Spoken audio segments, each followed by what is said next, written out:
Hello guys, welcome and welcome back to my YouTube channel. My name is Lois. Yes, yesterday Sarah and I went to visit a friend. He's an agronomist and he has his urban farm not far away from us. He's been busy, we've been busy, so we've been postponing our our meeting forever. But finally we scheduled for yesterday, which I almost forgot again. But we eventually managed, thanks to Sarah, to go there. It had been forever since we had met, and I hadn't visited that farm before, which I was actually looking forward to. It was very nice, very interesting, very motivating, seeing a young man prosper in farming like that, and I can't wait to have a one-on-one with him so that he can motivate our young men out there. Yeah, it makes quite some money with the farming, and it does a lot of things. Yeah, it does rabbit keeping, it does yeah, growing these exotic vegetables. Yeah, there's just a lot that you'll get to know about him when you have that one-on-one. And I hope you get motivated as much as we have been. This is something that we do, but when you meet someone else doing the same thing, it's really nice and heartwarming. So I was like an excited little bird running around and just enjoying everything. So yeah, whatever space you have, guys, you can utilize, because this guy uh, is making money off of whatever he's doing, and I can't wait for him to walk you guys through whatever he does, and of course give you his contact. So after our visit, of course, I got some vegetables that I have right now, and it's already evening. I'm excited to transplant them. So that is what we are going to do today. We're going to look at what we got from his farm, and of course do the transplanting together. Thank you so much for always being with me, for always supporting me, for encouraging me too. It means a lot to me when you guys, of course, show some positivity and interest in urban farming, which is really heartwarming. Again, we are all about urban farming, but every now and then we venture into other things. Yes, but like I said again, this month we're focused on urban farming, which is the major topic on here. So if this is something that interests you and you haven't subscribed yet, please do so. We are a family of all, and you are very welcome. So I am going to show you what I got from his farm. We got lots of vegetables, from skuma wiki, from cabbage, lettuces, yeah, the different types, of course, and yeah, I will take you shortly to check it out, and of course we're going to do our transplanting this evening. One thing that I want to tell you is also it is possible to keep your vegetables fresh in water, because yesterday when we came back, it was already dark, and yeah, Sarah managed to plant hers in the night. Yeah, but I had to keep mine in water to keep them fresh and ready for transplanting today. If you put them in water, and don't bury all of it, you can just put the roots in water, and they'll stay fresh and they'll be okay for quite some time.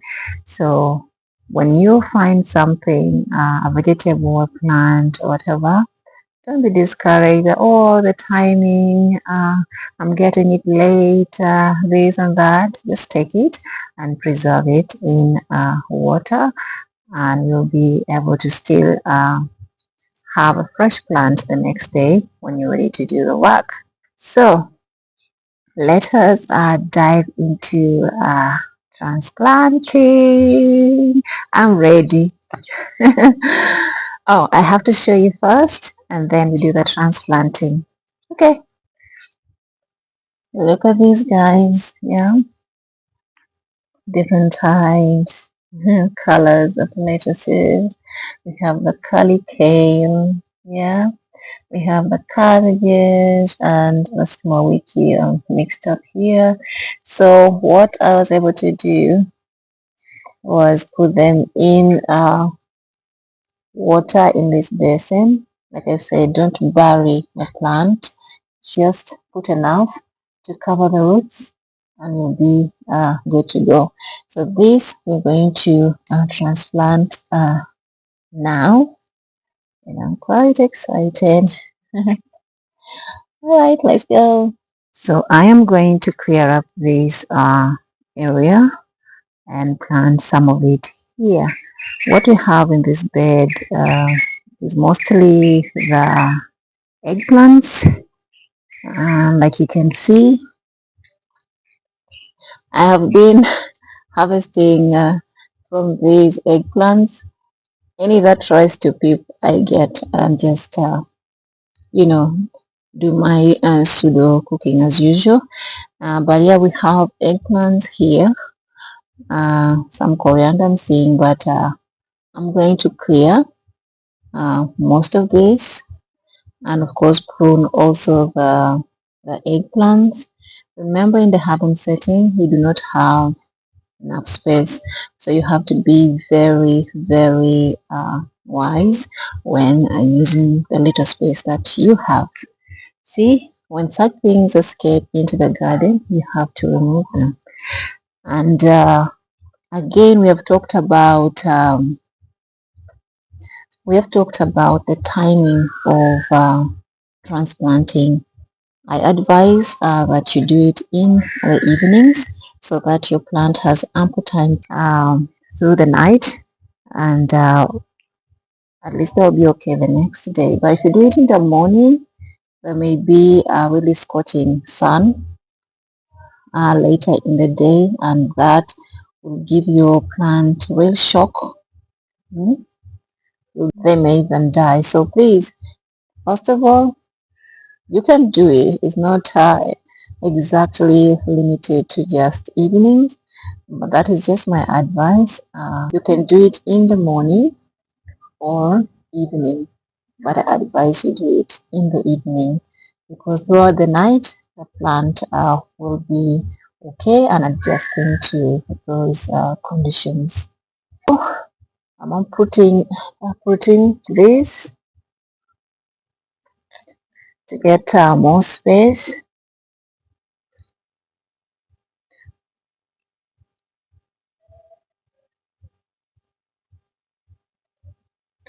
There are actually flowers that are growing. I always leave some flowers because we need flowers in our gardens to attract the pollinators. And it's just beautiful to the eye, of course.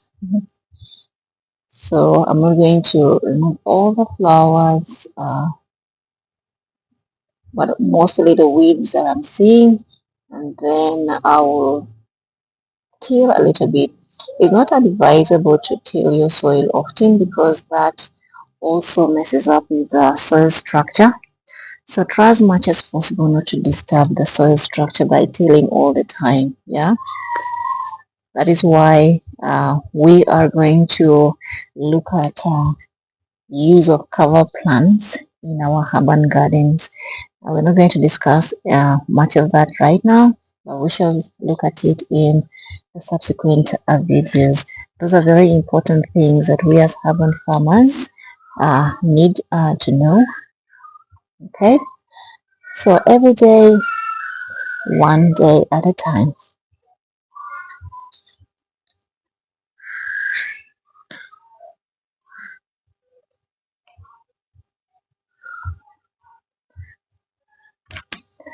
That one is hard. Ugh.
I hope you enjoyed the video of today.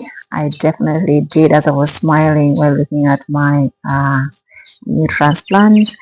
My plants, my garden always makes me very happy. So let us learn a thing or two from this young man and try as much as possible to utilize whatever space we have to engage in urban farming and make money off of it. The least that we can, of course, do is produce our own food. And of course, if you are as active as it is, if you get there, you can also make money off of urban farming depending on the kind of space you have. Remember, urban farming is something that we do in very limited spaces usually, and many people have been able to sell from their gardens and make lots and lots of money. Hmm? I myself, I have sold herbs, vegetables, etc., etc., and yeah, it is really worthwhile. But most importantly, I have hardly bought any vegetables, so I often have things ready from my garden to the kitchen. So let us promote and encourage urban farming. The youth, let us be constructive. Don't waste time gambling, being idle, engaging in activities that won't help your future. You can borrow this idea and engage in urban farming. Start small and then build from there. We don't, they say they didn't build Rome in one day, right? So you can start small, one step at a time until you get there. Thank you so much for watching. Like I said, if you haven't subscribed yet and this is the kind of content that interests you, don't hesitate to subscribe. Please do, okay? And yes, leave me those comments coming in. I am very interested in knowing whatever topics, questions, anything that you have to say. It helps a lot to engage with you. I learn, we learn from each other, like I said earlier. So let us try as much as possible to engage with each other, learn from each other, motivate each other, help each other in whatever way we can. Until next time, I will have to say bye-bye.